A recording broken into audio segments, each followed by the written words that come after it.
নমস্কার, আমার নাম ডক্টর সত্যম জয়সওয়াল আছে। ঠিক আছে, ঠান্ডাকালে দাঁতে আর মাড়িতে যা প্রবলেম হয়, অনেক বেশিটা দেখা যায় কি পেন আর সেন্সিটিভিটির ইস্যু থাকে।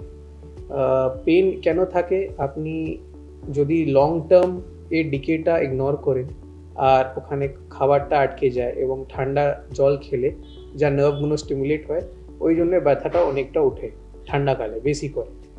আর আপনার মাড়ির ইস্যু কি থাকে, ব্লিডিংটা একটু বেশি বেড়ে যায়, কেন কি ব্রাশিংটা ভালো করে হয় না। ঠিক আছে, তো এই দুটো ইস্যু থাকে আপনার উইন্টার্সে। মেন ইস্যু থাকে আপনার সেন্সিটিভ টিতে, কি ঠান্ডা জল লেগলে নার্ভসগুলো স্টিমুলেট হয়ে আপনাকে ব্যথা দেয়। আর ডিকেড টিতে ফুড লজমেন্টের জন্য আপনার ব্যথা হয়। সলিউশন এইটা আপনার সেন্সিটিভিটির যা আছে, আপনি সেন্সিটিভ টুথপেস্টগুলো যা আছে, অ্যান্টি সেন্সিটিভ টুথপেস্ট সেন্সোডাইন আছে, সেন্সোডেন্ট আছে, এইসব আপনি ইউজ করতে পারেন টেম্পোরারি রিলিফের জন্য। আর আপনার যা ডিকেড দাঁতে খাবার আটকাওয়ার জন্য যা হচ্ছে, টেম্পোরারি ফুড রিমুভাল রিলিফ দেয়।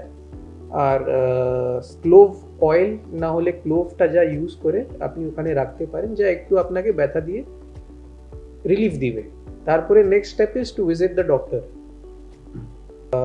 অনেক বেশি ব্যথার যদি হয় ডিকের পরে, যদি আপনি ডক্টর ভিজিট না করতে পারলেন, রাত্রিবেলা হলো 12টার 1টার পরে হলো না, আপনি ডেন্টিস্ট পাচ্ছেন না, দেন আপনার বেস্ট রেমেডি, অ্যাভেলেবল রেমেডি থাকে লং যা থাকে বাড়িতে, আপনি ওইটা নিয়ে ওখানে প্রেস করে রাখতে পারেন, যা অয়েলটা রিলিজ করে ক্লোভ ইউজিনলের মতন যা রিলিফ করে একটু রিলিফ দেয়। First option. সেকেন্ড অপশন আপনার যা আছে, ফার্মেসি যদি ওপেন থাকে, একটা কোলগেট পেন আউট করে আসে, একটু টেম্পোরারি রিলিফ দেয়। এই দুটো আছে যা আপনার হাউস হোল্ড ম্যাটেরিয়ালে অ্যাভেলেবল রিলিফ দিবে আপনাকে। বাকি অ্যান্টি সেন্সিটিভ টুথপেস্ট যদি হয়, ওটাও সামওয়াট রিলিফ দেয়, নার্ভকে আপনাকে একটু করে দেয়। Second is using some amount of hot water gargle, salt দিয়ে একটু কুলকুচি করতে পারেন, একটু রিলিফ দিবে আপনাকে।